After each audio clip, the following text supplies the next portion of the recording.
नमस्कार साथियों, स्वागत है आपका बेनको 24 यूट्यूब चैनल पर। बहुत बहुत साथियों, आज वीडियो जो ना थोड़ी लंबी हो जाएगी, तो इसलिए मैं क्षमा चाहूँगा, क्योंकि कुछ ऐसा ही हुआ है। शंघाई कॉरपोरेशन में किसी का कुछ हुआ हो चाहे ना हुआ हो, उल्लू सीधा हो गया है चाइना का। उसके ऊपर चर्चा करेंगे कि ऐसा उसने क्या उल्लू सीधा कर लिया। और 3 महाशक्ति शंघाई ऑर्गेनाइजेशन में मिले और डोनाल्ड ट्रंप ना बोले तो उनका भी सब्र का बांध टूट गया है। उन्होंने क्या बोला है, क्या डरा दिया है, उसके ऊपर भी चर्चा करेंगे।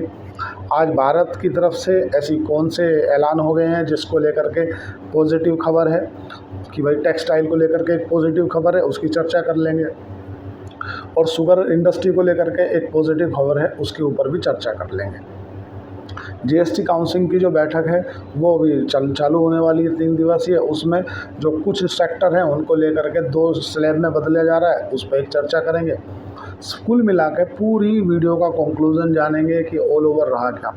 आज बाजार के मूवमेंट पर नज़र डाल लेते हैं, फिर वही एफआईआई डीआईआई के आंकड़े से शुरुआत करते हैं।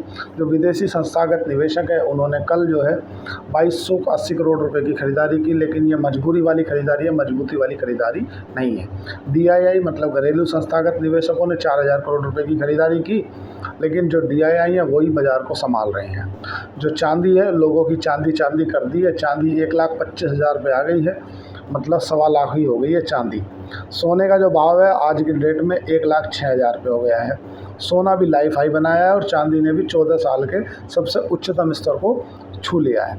बास्केट ऑफ करेंसी में अगर बात करें कि हमारा रुपया कितने पे कारोबार कर रहा था, रुपया हमारा 88 रुपया 16 पैसे पे कारोबार कर रहा है। रुपया कहीं ना कहीं अभी थोड़ा सा स्टेबल है। अगर बात करें विक्स की, वॉलेटिलिटी इंडेक्स, तो विक्स में आज 2% की बढ़त देखने के लिए मिली और विक्स जो है 11.40 पे जाकर के क्लोज हुआ। विक्स में मूवमेंट रहा क्योंकि एकदम से गिरावट आई, कारण भी समझेंगे आगे क्या है।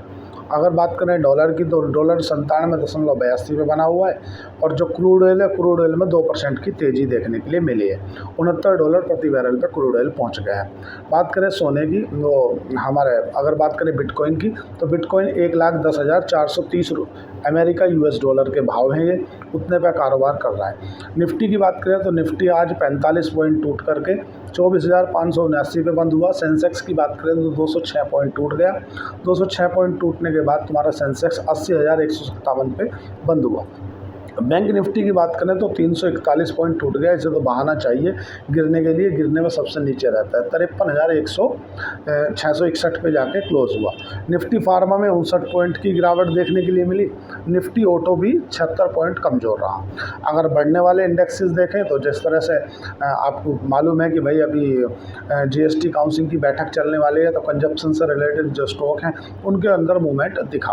तो निफ्टी एफएमसीजी उसके अंदर मूवमेंट रहा। इसमें निफ्टी मेटल में भी मूवमेंट रहा, उसमें भी बढ़त देखने के लिए मिली। निफ्टी स्मॉल कैप में बढ़त देखने के लिए मिली और निफ्टी जो मिड कैप है उसमें भी बढ़त देखने के लिए मिली। निफ्टी एफएमसीजी तुम्हारा 631 पॉइंट चढ़ गया, निफ्टी मेटल 80 पॉइंट चढ़ गया, तो निफ्टी स्मॉल कैप 93 पॉइंट चढ़ा और निफ्टी मिड कैप जो है 151 पॉइंट चढ़ा। गिरने वाले अगर इंडाइसेस की बात करें तो जो लार्ज कैप थे वही गिरे और बढ़ने वाले में कंजप्शन से रिलेटेड जो स्टॉक थे वो बढ़े। सरकार ने टेक्सटाइल को लेकर के पीएलआई स्कीम ले आई है, प्रोडक्शन लिंक्ड इंसेंटिव, उसके बारे में चर्चा करेंगे। दूसरा, आज मंगलवार की एक्सपायरी है। अब से हर महीने की आखिरी मंगलवार में एक्सपायरी होगी, मंथली एक्सपायरी, और हर मंगलवार एक्सपायरी होगी। अब जो गुरुवार को एक्सपायरी होती थी वो ना हो करके अब मंगलवार को एक्सपायरी होगी। ये बाजार के अंदर का मूवमेंट रहा। तो एससीओ की मीटिंग है, ये क्यों मायने रखती है? क्योंकि ये पूरी जनसंख्या का 40% कवर करती है। एससीओ में प्रधानमंत्री नरेंद्र मोदी और 3 महाशक्ति मिली तो डोनाल्ड ट्रंप का सब्र का बांध टूट गया। सबसे पहली जो पोस्ट करी थी वो तो नरेंद्र मोदी जी ने करी थी। नरेंद्र मोदी जी ने पोस्ट करी और डोनाल्ड ट्रंप का जो सब्र का बांध था वो टूट गया। उन्होंने भी फिर एक ट्वीट कर दिया और ट्वीट में उन्होंने कहा कि भारत अमेरिका को 0% के टैरिफ की पेशकश कर रहा है, पर उन्होंने साथ में ये भी कहा कि अब बहुत देर हो चुकी है। मतलब उनका कहे अनुसार मुश्किल है। एक चीज़ और बोली उन्होंने कि भारत अमेरिका से तेल नहीं खरीदता, रूस से तेल खरीदता है। भारत के साथ में जो ट्रेड डेफिसिट है अमेरिका का, वो किसी आपदा से कम नहीं है। जैसे कि वहाँ के जो जज हैं, वहाँ के जो कॉन्स्टिट्यूशन है, वहाँ का जो संविधान है, उसके अनुसार आप आपातकाल में ही अपनी पावर का इस्तेमाल कर सकते हो। तो डोनाल्ड ट्रंप ने भारत के साथ में ट्रेड को लेकर के वार्ता को आपदा करार दे दिया कि भारत के साथ में जो हमें नुकसान हो रहा है ना, वो किसी आपदा से कम नहीं है। भाई उनने क्या कहा कि भारत जितना व्यापार हमसे करता है, मतलब हमें 80 रुपये का सामान बेचता है और 20 का खरीदता है, मतलब हमें उससे ट्रेड में डेफिसिट हो रहा है। वो तो पहले से ही है, आज ही मालूम हुआ। मतलब वो किसी न किसी गलतफहमी में है। गलतफहमी उन्होंने इस चीज़ की है कि भारत के साथ व्यापार करके हमें नुकसान हो रहा है। भाई अल्टीमेटली तुम्हें हो रहा है, कुल मिला के आप अपनी पावर को मोनोपलेट करना चाह रहे हो, जिससे तुम अपने जो जुडिशरी है, जो अपने वहाँ संविधान है, उसके लोगों को ये समझा सको कि भारत के साथ में व्यापार करना या भारत पर टैरिफ लगाना एक इकोनॉमिक इमरजेंसी है और इससे ज़्यादा कुछ नहीं है। इस इकोनॉमिक इमरजेंसी को बोल करके आप भारत पे सैंक्शन लगा पाओगे, अन्य तो आपके अगले जो अभी अक्टूबर में मीटिंग होने वाली, उसमें जो आपके जजेस हैं, सुप्रीम कोर्ट के जजेस हैं, वो पहली बात में खारिज कर देंगे। बोले आप अपनी मर्जी से सैंक्शन नहीं लगा सकते, वहाँ की जो कांग्रेस है वही लगाएगी। आपने जो बोला है, जो तर्क दिए, उन तर्कों को नहीं मान रहा वहाँ का सुप्रीम। अगर भारत के साथ में ट्रेड करके अमेरिका डूब रहा है तो अब लोग कभी का डूब जाता। अमेरिका को अगर ऐसा लगता है कि भारत के साथ में व्यापार करके अमेरिका डूब जाएगा, कर्ज में डूब रहा है, तो वो कभी का डूब जाता। कुल मिलाकर डोनाल्ड ट्रंप के अंदर का जो ईगो है ना, वो हार्ट हो गया है। क्यों हो गया है? क्योंकि जो मोदी जी है ना, मोदी जी के लिए पुतिन ने 20 मिनट वेट किया, 20 मिनट वेट किया, और जो डोनाल्ड ट्रंप जब अलास्का में मिले थे तो उन्हें 5 मिनट वेट कराया था पुतिन ने। मतलब पुतिन डोनाल्ड ट्रंप को इतने हल्के में लेते हैं। और मोदी जी जब गए तो मोदी जी की केवल कार में बैठ के जाने के साथ में उनको काफ़ी देर बात हुई, 2 घंटा, और कार में रहे, और मोदी जी के साथ जाने की वजह से पुतिन जी 20 मिनट वेट करे उनका कि आने तो मोदी जी, जब उन्हीं के साथ चलेंगे। अलास्का में डोनाल्ड ट्रंप पहले जाके खड़े हो गए थे जब पुतिन जी आए थे। मतलब उनका कहने का बॉडी लैंग्वेज जो उनकी ये बता रही थी, तो बोला यार कुछ नहीं मानता मैं तुझे। तो ये इनका और ईगो हार्ट हो गया है। ईगो हार्ट के अलावा और कुछ नहीं है। अब 25% के ऊपर कितना भी टैरिफ लगा दो, इसका कुछ निकलने वाला नहीं है। बिजनेस तब होगा ना तब होगा, क्योंकि इतना मार्जिन लेकर कोई कंपनियां काम नहीं करती जितना मार्जिन डोनाल्ड ट्रंप समझ रहे हैं। अब टेक्सटाइल को लेकर के एक खबर आई है। टेक्सटाइल को लेकर के क्या खबर है कि जो पीएलआई है ना, सरकार पीएलआई स्कीम की जो एंट्री डेट है ना, उसको 30 सितंबर तक के लिए बढ़ा दिया गया है। जनरली पीएलआई क्या होता है साथियों, जो प्रोडक्शन लिंक इंसेंटिव होता है ना, जिससे जब कंपनियों के ऊपर दिक्कत आती है, जैसे वर्ष 2021 में कंपनियों के ऊपर प्रॉब्लम आई थी, तो जो भारत सरकार है उसने लगभग 10,821 करोड़ रुपया अलग निकाल के रखा था कि भाई आप प्रोडक्शन करो, जिससे आपको जो नुकसान होगा टैक्स से, टैरिफ से, उसकी भरपाई भारत सरकार अपने खजाने से दे के कर सकती है। मतलब आप लोगों को नौकरियों से ना निकालो, क्योंकि ज़्यादातर आपने देखा होगा कि जो टेक्सटाइल कारोबार है, इसमें जितने भी लोग हैं ना, वो मजदूर वर्ग हैं। मजदूर वर्ग क्यों है? सीधी सी बात है, कोई अगर सिलाई मशीन पर काम करने जा रहा है तो वो बिजनेसमैन नहीं होगा, करोड़पति नहीं होगा। वो 10 से 15-20 हज़ार रुपये की नौकरी करता है, वो जाकर कपड़ा सिलता है, किसी न किसी के यहाँ नौकरी कर रहा है। चाहे आप अपने यहाँ नज़र घुमा के देख लेना, चाहे कहीं भी जो भी टेक्सटाइल बिजनेस में है ना, जो अधिकतर, मतलब सुपरवाइज़र और मैनेजर लेवल की बात नहीं कर रहा मैं, जो लेबर वर्कर है, क्योंकि जब भी ऐसी परिस्थिति बनती है इकोनॉमी में, तो सबसे ज़्यादा अगर किसी की ऊपर मार पड़ती है तो वो लेबर क्लास के ऊपर पड़ती है, और टेक्सटाइल में सबसे ज़्यादा लेबर क्लास ही काम करती है।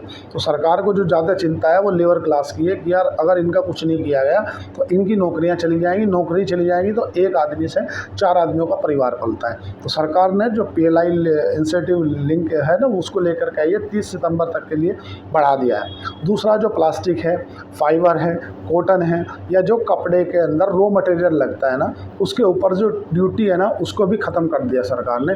कुछ दिन के लिए उसको सस्पेंड कर दिया है, ताकि जो बिज़नेस है ना, जो टेक्सटाइल कंपनियां है ना, जैसे सियाराम सिल्क है, जैसे वर्धमान टेक्सटाइल है, जैसे विल्सपन है, ऐसी कंपनियां हैं, या ट्रेंड है, इन कंपनियों के रॉ मटेरियल, अगर हम जो रॉ मटेरियल के ऊपर ड्यूटी लगती थी या टैक्सेस लगते थे, वे ख़त्म कर दिए, जिससे इन कंपनियों को बेनिफिट मिल सके। लेकिन एक शर्त दी है कि भाई आप इन जो कर्मचारी आपके यहाँ काम कर रहे हैं ना, उन कर्मचारियों को नौकरी से नहीं निकालोगे। अगर उन कर्मचारियों को आपने नौकरी से निकाल दिया तो आपको नहीं। तो सरकार की मंशा क्या है? सरकार की मंशा ये है कि जब तक परिस्थिति ठीक नहीं हो जाती, सरकार क्या कर रही है कि भाई दूसरे देशों के साथ में फ्री ट्रेड एग्रीमेंट कर रही है, जो कंजप्शन से रिलेटेड स्टॉक हैं या कंजप्शन से जीएसटी में छूट देना हुआ, रॉ मटेरियल में छूट देना हुआ, वो कर रही है। सरकार चाह रही है कि भाई लोगों के हाथ में पैसा आए। परिस्थिति क्या है कि देखो, आज मेरा खर्चा किसी न किसी व्यक्ति का इनकम होती है, जो इकोनॉमी है ना, मैं इकोनॉमी की एक अलग से वीडियो बना दूँगा। इकोनॉमी होता क्या है कि इकोनॉमी की जो साइकिल है ना, जब लो इंटरेस्ट रेट हो जाता है तब लोगों के हाथ में पैसा आता है, लोग खरीदने जाते हैं, तो खर्चा होता है, तो लोगों किसी न किसी की इनकम होती है। सेम इकोनॉमी में पहुँच गया, अलग से वो हो गया। लेकिन सिंपल फंडा ये है कि सरकार ने जब PLI लेके आई है, प्रोडक्शन लिंक इंसेंटिव, इसके माध्यम से सरकार चाहती है कि भाई जो लोग हैं, जो बेरोजगार ना हो, लोगों की नौकरियां पर्याप्त चलती रहें। खासकर टेक्सटाइल इंडस्ट्री में 6 करोड़ से ज़्यादा लोग बाग रोजगार करते हैं। जो नौकरी देती है टेक्सटाइल इंडस्ट्री 6 करोड़ से ज़्यादा है, जिसमें लुधियाना है, तुम्हारा पानीपत है, या तुम्हारा तिरपुर है, ये बड़े बड़े, फरीदाबाद है, ये बड़े बड़े जो जहाँ पर कारखाने हैं ना, ये उत्तर प्रदेश में भी है, मेरठ में काफ़ी टेक्सटाइल से रिलेटेड कारोबार होता है। लेकिन परिस्थिति क्या है, सरकार की मंशा क्या है? सरकार ये चाह रही है कि यार जो परिस्थिति बिगड़ती जा रही है ना, उन्हें कैसे न कैसे संभाला जा सके। नहीं तो अगर ऐसी परिस्थिति चलती रही ना, तो कुछ दिन बाद लोगों की नौकरियां चली जाएंगी, नौकरी चली जाएंगी तो उनकी EMI डिफ़ॉल्ट हो जाएंगी, बैंकों पे इम्पैक्ट पड़ेगा, बैंकों के NPA बढ़ जाएंगे, तो परिस्थिति काफ़ी। सरकार देखो क्या कर सकती है, काफ़ी परिस्थितियाँ गंभीर चल रही हैं अभी। PLI को लेकर के भी सरकार चाह रही है कि भाई जो जैसे शुगर एथेनॉल को लेकर के सरकार ने लाई है कि भाई जो शुगर को उसको बाइंडिंग करके एथेनॉल बनता था, उसकी जो समय सीमा थी उसको भी बढ़ा दिया गया सरकार ने, मतलब उसके लिए 1 साल का टाइम पीरियड बढ़ा दिया। परिस्थिति बड़ी अभी इकोनॉमिक की ठीक नहीं चल रही। स्टॉक मार्केट में गिरना बढ़ना ये सब अलग विषय है, ये अलग टॉपिक है कि यार स्टॉक गिर गया, वो भाग गया, ये चल गया, ये गिर गया, वो विषय नहीं है। जैसे जब भी इकोनॉमी की परिस्थिति ठीक रहती है, आज ट्रंप के टैरिफ के कारण भारत को 1 आध 2 महीने का टाइम तो लगेगा। भाई दूसरे देशों के साथ में फ्री ट्रेड एग्रीमेंट होंगे, उनकी भी शर्तें माननी पड़ेंगी, कुछ अपने भारत की भी माननी पड़ेगी। भारत जैसे चाइना में भी गया, तो चाइना में जो देश गए थे उनसे भी मिला है। तुम्हारा अपने यहाँ से भी कुछ प्रयास कर रहे हैं, अब सरकार कुछ GST में कलेक्शन ला रही है, कुछ छूट ला रही है, तैयार लगेंगे। कुछ हुआ हो चाहे नहीं हो, कुछ हुआ हो चाहे नहीं हुआ हो, SCO की मीटिंग में चाइना का उल्लू सीधा हो गया। मतलब जो चाइना के Xi Jinping है ना, उनका एक पायलट प्रोजेक्ट समझ लो या उनकी मंशा समझ लो, उनका ऐसा मानना था कि यार मैं एक न्यू डेवलपमेंट बैंक बनाऊं। हाँ, तो फिर दिक्कत क्या है? दिक्कत तो कुछ भी नहीं है, एक पहले से ही NDB बना हुआ है, न्यू डेवलपमेंट पहले से बना हुआ है, जो कि हमारा जितने भी ब्रिक्स के देश हैं उन्होंने बना रखा ना। उसमें एक शर्त है, क्या है कि सभी देशों की उसमें भागीदारी है। लेकिन इसमें एक ऐसी नियम रख दिया है Xi Jinping ने कि भाई क्या है, तुम्हें मंशा है तो इसमें भागीदारी रख लो, नहीं तो मैं अकेला ही चला लूँगा। मंशा सीधी सिंपल है कि जैसे हम अपने यहाँ पे ब्याज पे लोगों को पैसा देते हैं, लेकिन वो लीगल तरीका नहीं है। ऐसे चाइना देशों को पैसा देता है, फिर उनका जो सामान है वो अपने यहाँ रख लेता है गिरवी। अब वो तरीका उन्होंने सोचा यार ऐसा काम नहीं चलेगा, जैसे अमेरिका करता है, बोले इस तरह से चलो, कोई डेवलपमेंट बैंक बनाओ जिसमें ज़्यादातर भागीदारी हमारी हो, हमारा ही सिक्का चले। तो उन्होंने बोला यार मैं न्यू डेवलपमेंट बैंक बना रहा हूँ, और जितने भी ये ज़्यादातर SCO के देश है ना, ये उन्हीं के लिए रहेगा। अब क्या है, अमेरिका का क्यों रुतबा है आप समझो, अमेरिका के लोग बाग क्यों मानते हैं या क्यों देश मानते हैं? देखो, अमेरिका की ज़्यादातर जो स्वामित्व वाले बैंक है ना, या तो वर्ल्ड बैंक है या IMF है, इंटरनेशनल मॉनेटरी फंड। जो वर्ल्ड बैंक है ना, वर्ल्ड बैंक तो हमेशा लंबे समय के लिए लोन देता है, और जो इंटरनेशनल मॉनेटरी फंड है ना, ये माइक्रो जो स्टेबलाइजेशन है उसके लिए वो लोन देता है। जैसे आपको पेमेंट करना है सऊदी अरब का $1 लाख का, आपके पास डॉलर शॉर्ट हो गए, तो उसके लिए आपके यहाँ कोई एकदम क्राइसिस आ गया, पेमेंट डिफ़ॉल्ट कर गए, तो उस सिचुएशन के लिए आपको करेंटली लोन प्रोवाइड करता है IMF, इंटरनेशनल मॉनेटरी फंड। जो वर्ल्ड बैंक है वो आपको लंबे समय के लिए लोन देता है। लेकिन इन दोनों ही बैंकों में कॉमन क्या है कि ज़्यादातर जो सिक्का चलता है, ज़्यादातर जो स्वामित्व है ना, वो अमेरिका का है। तो अब किसी को अगर इन बैंकों से लोन लेना है तो उसे अमेरिका को राम राम जी तो कहना पड़ेगा। चाइना चाहता है कि लीगल तरीके से मैं भी कुछ ऐसा ही अपना सिक्का जमा लूँ। अब जैसा किसी को क्या मिला वो अलग विषय, बाकी पाकिस्तान को तो एक इशारा मिल गया, बोले चिंता नहीं करो, वर्ल्ड बैंक बनने दो, ये जो न्यू डेवलपमेंट बैंक बनने दो, और पहली फुर्सत में अपना कटोरा वहाँ पहुँचेगा, बोले लाओ भाई लाओ लाओ लाओ लाओ, कितने देर है लाओ। किसी का कुछ हुआ नहीं हो। हालांकि चाइना ने ये बात रखी है सब देशों के साथ में कि आपके ऊपर कोई बाध्यता नहीं है कि आप इस बैंक में हिस्सा लें, आपकी मर्जी है तो ले सकते हैं, नहीं है तो मैं अपने आप ही चला लूँगा, मैं स्वयं में संपन्न हूँ। अब कौन कौन से देश हैं इसमें? ज़्यादातर चाइना है, रूस है, भारत है, पाकिस्तान है, कजाकिस्तान है, अफगानिस्तान है, जितनी 10 कंट्रियाँ हैं ये ज़्यादातर उनके डेवलपमेंट के लिए है, तो रूस को ज़रूरत है नहीं। ठीक है, अब तुम्हारा भारत है, भारत देखेगा ले सकता है। ज़्यादातर कौन बचा? पाकिस्तान। और पाकिस्तान तो झोली फैलाए पड़ा है। चाइना समझ गया है कि पाकिस्तान को जितना पैसा दिया साला मर गया। मतलब जैसा अपन नहीं देते किसी को पैसा दिया, वो जब भी पैसा मांगो बोले है ही नहीं, कहाँ से दूँ, है ही नहीं, है ही नहीं। तो पाकिस्तान की सेम कंडीशन हो रही है, बेइज्जती भारी हो रही है। आज की जो मैं तुमसे बताऊँ, बाज़ार की जो मूवमेंट है ना, वो पूरा का पूरा किस तरफ भी बैठ जा रहा है। डोनाल्ड ट्रंप का कोई बयान आ जा रहा, लोग बाग घबरा जा रहे। FII माल बेच दे रही, अरे यार बेच दे। पता चले पब्लिक इंसेंटिव के लिए सरकार ने टेक्सटाइल में कोई खबर निकाल दी, और भाग लिया बाजार भाग। तो टेंशन नहीं ले, घबराए नहीं। देखो स्टॉक मार्केट क्या है ना, दुधारी तलवार है। तो इसलिए बहुत सोच से समझ कर निवेश करें। अपने वित्तीय सलाहकार से बिना पूछे कुछ भी ना करें, क्योंकि स्टॉक मार्केट है दुधारी तलवार, आगे भी चलती है पीछे भी चलती है। अगर आगे चल गई तो तुम्हारी बल्ले बल्ले, पीछे चल गई तो तुम्हें निपटा देगी। तो इसीलिए बहुत सोच समझ कर काम करें। अपने वित्तीय सलाहकार से पूछ के जो काम भी करना, जहाँ स्टॉक खरीदने नहीं खरीदने, कोई स्टॉक ना खरीदने की आपने सोचा है मैं करोड़पति बनना, ऐसा कुछ नहीं है। एक प्रोसीजर होता है, विजय केडिया एक कहावत है कि धीरे धीरे रे मना और धीरे सब कुछ होए, माली साचे सो घड़ा ऋतु आए फल होए। 90% शेयर मार्केट में लोग कारोबार करते हैं लेकिन बर्बाद हो जाते हैं। कारण है कि वो एक प्रोसीजर को फॉलो नहीं करते। नियम क्या है? नियम है धीरे धीरे रे मना और धीरे सब कुछ होए, माली साचे सो घड़ा ऋतु आए फल होए। मतलब ये है कि जैसे आपने अमरूद का पेड़ लगाया, मतलब आपने आम का पेड़ लगाया, आपने किसी भी जामुन का पेड़ लगाया, तो पेड़ लगाते हो तो आप उसमें जल सींचते हो, डाई डालते हो, यूरिया डालते हो, खाद डालते हो, फिर पानी सींचते हो, समय समय पर उसकी छटाई करते हो। तो सेम अपने पोर्टफोलियो के साथ में भी करना चाहिए। मतलब जब आपने किसी कंपनी का स्टॉक खरीदा तो सोच लो उस कंपनी का हिस्सा खरीदा मैंने। छटाई करना मतलब समय समय पे छटाई करने का मतलब ये है कि जो कॉकरोच भर गए, मतलब कुछ इंडस्ट्री में ऐसा हो गया कि प्रमोटर भाग गए, डेट ज़्यादा हो गया, कोई स्टॉक आपने गलत चुन लिया, वो छटाई कर दी, मतलब उन्हें बेच दो। लॉस भी समय समय पर बुक करते रहना चाहिए। आदमी सोच ले यार मैंने प्रॉफिट ही प्रॉफिट ना, अगर तुम्हें दिख रहा है कंपनी ख़राब है, प्रॉफिट कंपनी के प्रमोटर के साथ में कुछ गड़बड़ होगी, जैसे जेंसोल इंजीनियरिंग के साथ हुई, तो इमीडिएटली निकल जाओ। तो धीरे धीरे नहीं मना, मतलब अगर अच्छी कंपनी तुमने ले ली है ना, तो उसे लेकर चुपचाप बैठे रहो, उसे समय दो। क्योंकि समय, आप मान लो कोई भी चीज़ हो, आप बैंक में पैसा रखते हो, आपको अगर 1 लाख रुपए रखा, बैंक बोल रहा मैं आपको 7,000 रुपये दूंगा 1 लाख में, लेकिन वो 7,000 रुपये 1 साल बाद देगा आपको, तो वहाँ भी तो साल भर रुकना ही है ना आपको। यहाँ आपको पैसे डालते ही करोड़पति बनना है, यहाँ मैंने पैसे डाले 1 लाख, अब मुझे तो कल को करोड़पति होके निकलना बस। इसलिए 90% जो स्टॉक मार्केट में कारोबार करने वाले आदमी हैं फेल हो जाते हैं। भाई आप किसी स्टॉक को खरीदो, म्यूचुअल फंड खरीदो, चाहे कोई किसी भी इंडस्ट्री में जाओ आप, में वो अलग विषय है, वो अपने फ्रेंड जो आपके फाइनेंस एडवाइज़र है उनसे पूछ लेना। तो उसमें आप समय दो, स्टॉक कोई भी खरीद लो।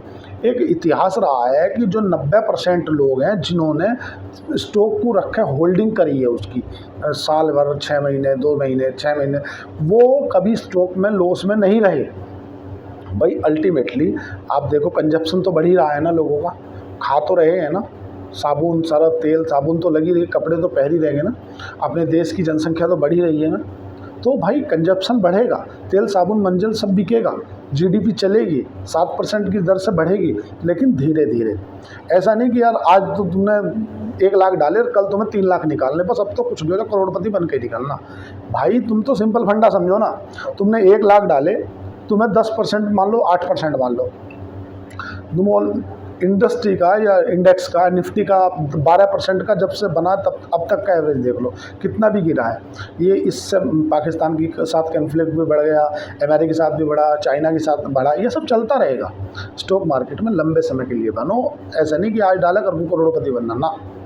इसीलिए मैं आपको बोलता हूँ स्टॉक मार्केट दुधारी तलवार है, आप अपने वित्तीय सलाहकार से पूछ के ही करें जो भी करें। हाँ, अगर आपको शेयर खान के साथ डीमैट अकाउंट खुलाना है तो नीचे दिए गए डिस्क्रिप्शन पे जाके आप अकाउंट ओपन कर सकते हैं, मेरी ब्रांच में खुलेगा। जो मोरल सपोर्ट है वो मैं आपके करूँगा। आज के लिए इतना ही। चैनल को लाइक करें, सब्सक्राइब करें, कमेंट करें। धन्यवाद, थैंक यू।